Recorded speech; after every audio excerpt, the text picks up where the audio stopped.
the world. And here we are. We are magically landing 7,000 miles away in Asia. And what do we got here? Well, we've got 3 female peacocks in front of us. So I see a male lying down there. But you've seen male peacocks at the zoo today. You probably have noticed that none of them have tails. Well, look down on the ground here. See all these white sticks? Those aren't sticks. Those are the remains of peacock tails. Because mating season is over. And after the peacock mates, his tail falls off. But don't worry, he'll grow a new one next year. If you see any peacocks today with tails, you can be sure they are bachelors. Now, I have a couple of Barasinga deer right in front of me here. You see where I am? When you get up to here, you're going to see a male on the left and a female on the right. The male has very tiny antlers. Woe is him.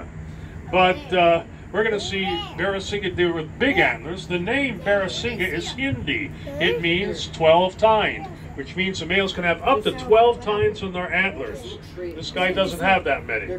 But we're going to catch up with all the animals that were in this field in the morning in about 10 minutes. Right now, let's hear from the deer expert. Hi, my name is Michelle. I'm part of the Wild Asia Keeper team. We call this area Kanha Meadow, where we care for about 40 Barasinga deer, 15 axis deer, 10 blacklock, and a pair of muntjac. We start our day by checking on all the animals, making sure they are healthy, behaving normally, and safe. Sometimes, fawns and calves are born overnight. Newborns are given a neonatal exam, which includes weighing, vaccination, and tagging for identification purposes. While the animals are in the meadow, we prepare their nighttime holding areas so that they have a safe and clean place to spend the night. Well, we all know that an animal that is extinct no longer exists, like the dinosaurs or the dodo bird. The animal we're going to see now was actually extinct in nature. That means you could only find them in zoos. It's called the Mongolian wild horse, also called Przewalski's horse.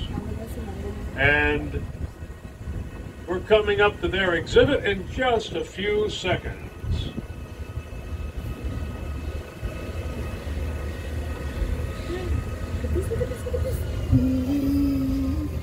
This is a once in a lifetime.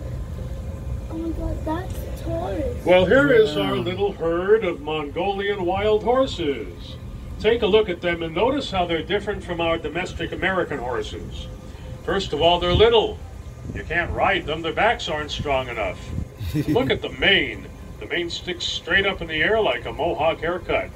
Also, between the eyes, there's no forelock. That's the hair that falls between the eyes on a domestic horse. Well, it's a good thing we had these animals in zoos, because in the 1960s, people started to realize that there weren't any left in Mongolia. And they're the Mongolian wild horse.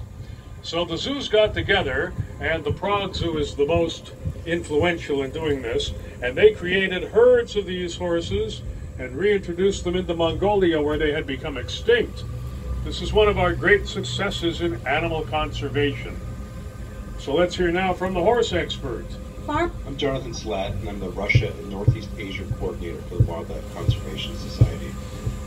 I believe that wildlife has a place on this earth, and my job is to find practical solutions that allow people and wildlife to thrive together. Przewalski's horse went extinct in the wild in the 1960s, and on a recent trip to Kazakhstan, I thought about the ongoing and successful efforts in that country to bring these horses back to the Central Asian steppe. The world needs happy stories, to watch the impossible become possible, and to see hope restored. That's what's happening today with Przewalski's horse. We got our first Przewalski's horses way back in 1902. Since then, we've had over 50 baby horses born here. But up here, you're not going to see any horses, because this is the northern end of the horse exhibit, and you saw the horses down at the southern end. We give all the animals here a lot of room to run around in, and we don't tell them where to go. So today you're going to see some empty spots like you have, and you're going to see animals up close in some places and farther away in other places. And there might even be some animals today that are hiding from us.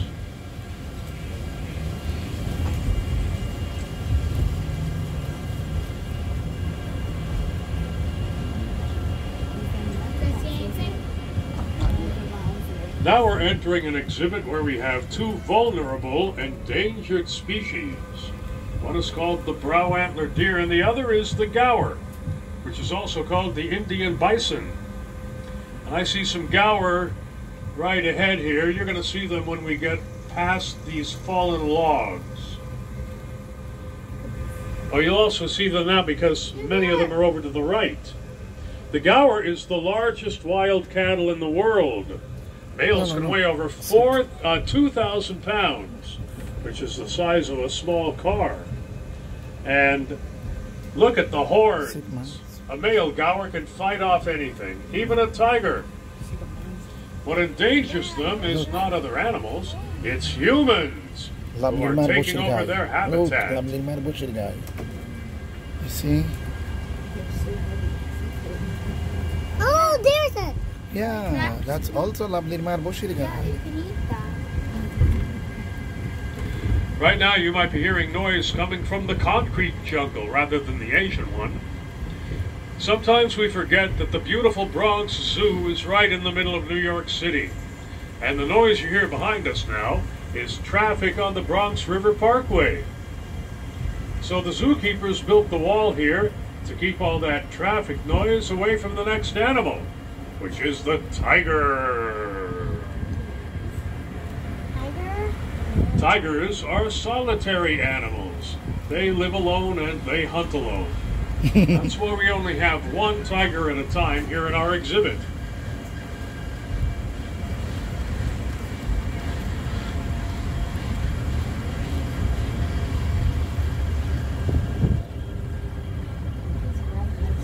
So now we're going to slow down and everyone will remain seated as we look for the tiger.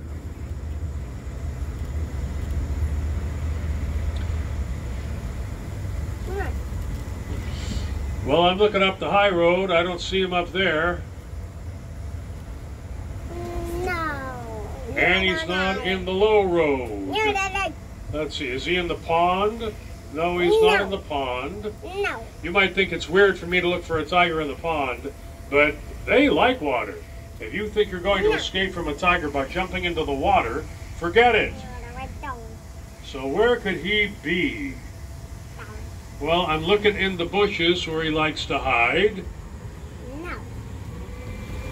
Anybody see a tiger? No. No? Where? Oh, right there. Right there, they say. Right where? I don't see him. I'm glad you see him. Yeah, right there. Well, if you see him, let me introduce you to Anakin, who is an 8-year-old Siberian tiger. For those of you like me who couldn't find him, well, if you want to see a tiger up close, go to Tiger Mountain. That's only a 10-minute walk from the monorail. But remember that tigers are endangered.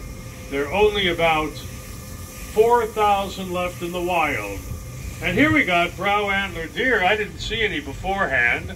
They get their name from the male of the species, who has antlers in the shape of eyebrows. But there aren't any males out today. These are all females. Now here, I told you we'd catch up to these animals. Look down there at the spotted deer. Those are called axis deer. We've had them in the zoo since 1899 when we opened. I see a peacock in there. Back in 1899, the Bronx was all farmland. It was only the beginning of the 20th century when the subways opened up that it started developing. Now look down there at that guy with the horns. That's one of our blackbuck antelope males. You saw the Barasinga deer with the antlers. This is an antelope with horns. Antlers fall off every year, then they grow back for mating season, then they fall off, then they grow back. Horns never fall off, they're permanent.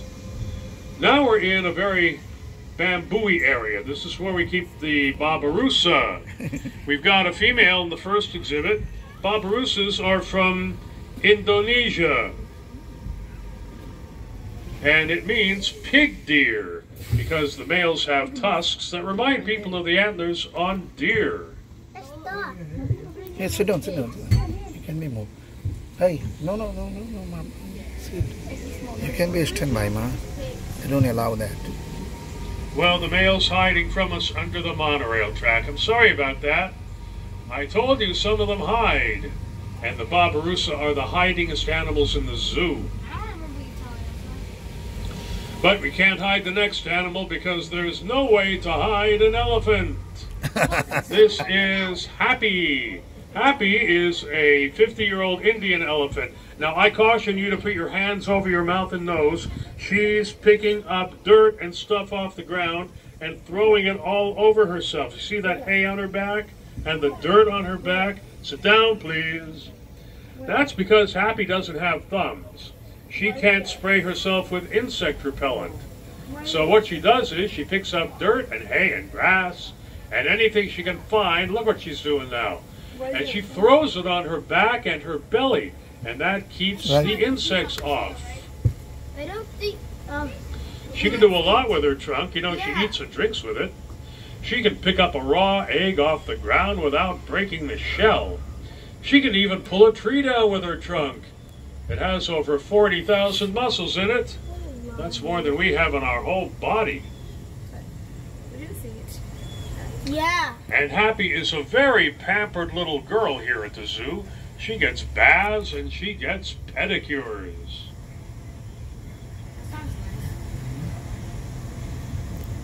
So apparently And now we are leaving Happy behind and we're entering the rhino exhibit. And I'm looking for Penny the rhino. She's not up in the road. Doesn't look like she's in the mud wallow here. She must be in the other mud wallow on the other end of the exhibit. So let's speed up.